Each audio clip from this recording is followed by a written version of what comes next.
Assalamualaikum dan selamat sejahtera. Berjumpa kembali pada hari ini untuk kita belajar bahasa Melayu tata bahasa.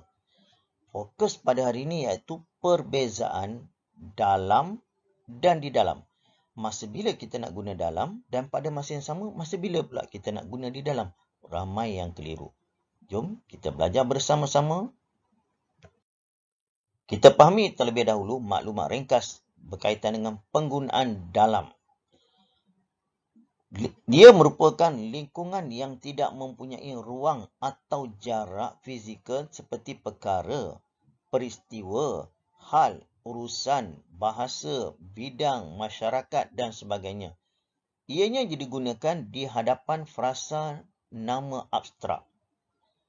Yang kedua, yang tidak dapat dipegang, disentuh, dilukis dan sebagainya secara fizikal. Itu penggunaan dalam. Mungkin ada murid keliru ni. Tak faham lah. Nanti kita akan lihat dalam contoh supaya kamu lebih faham. Di sini cikgu bagi beberapa contoh penggunaan perkataan dalam. Nombor 1. Dalam hal ini, kami semua setuju. Bukan di dalam. Yang kedua, Murad tidak terlibat dalam urusan perniagaan bapanya. Yang ketiga, masalah itu telah dibangkitkan dalam mesyuarat yang lalu. Bukan di dalam mesyuarat. Dalam mesyuarat saja. Yang keempat, sebagai rakyat Malaysia, kita harus fasih bertutur dalam bahasa kebangsaan kita, iaitu bahasa Melayu. Bukan di dalam bahasa Melayu. Dalam bahasa Melayu saja.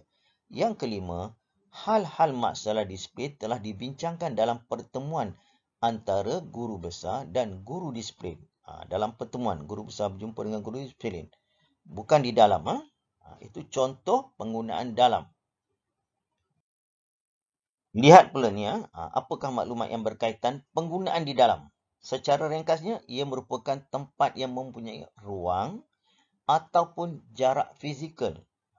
Ada dua, ruang ataupun jarak fizikal. Digunakan di hadapan kata nama. Ingat, di hadapan kata nama atau prasa nama konkret. Perkataan konkret ingat tu.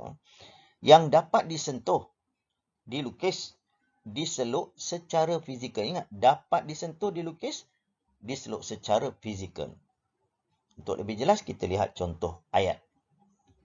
Ini pula contoh ayat yang menggunakan perkataan di dalam. Pengembara itu sesat di dalam hutan. Menunjukkan arah, dia berada di dalam hutan. Yang kedua, semua peserta berkumpul di dalam dewan. Juga menunjukkan arah. Yang ketiga, tanda harga ada di dalam dan di luar kotak. Okey, fizikal, konkret tu. Di dalam dan di luar. Yang keempat, semua surat dan laporan berhubung dengan perkara itu disimpan di dalam fail khas. Yang kelima, penumpang tidak dibenarkan merokok di dalam kabin kapal terbang. Kalau merokok nanti akan dikenakan denda. Di dalam, semua menunjukkan arah di sini. Yang ini lebih mudah. Untuk membezakan kalau di dalam menunjukkan arah ataupun tempat, dia gunakan di dalam. Ini pula merupakan kesalahan yang biasa dibuat. Mari kita lihat apakah kesalahan yang biasa dibuat itu. Cikgu bagi dua. Satu yang salah dan satu yang betul. Tengok contoh nombor 1 sini. Mereka semua terperangkap di dalam kegawatan ekonomi.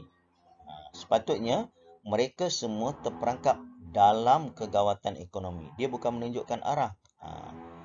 Yang kedua, beliau sering dijemput menyampaikan ceramah di dalam beberapa seminar. Sepatutnya apa?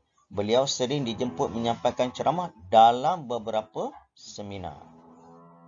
Dan yang terakhir, Bella memiliki ijazah di dalam bidang kejuruteraan. Salah. Sepatutnya Bella memiliki ijazah dalam bidang kejuruteraan. Dia bukan menunjukkan arah di situ.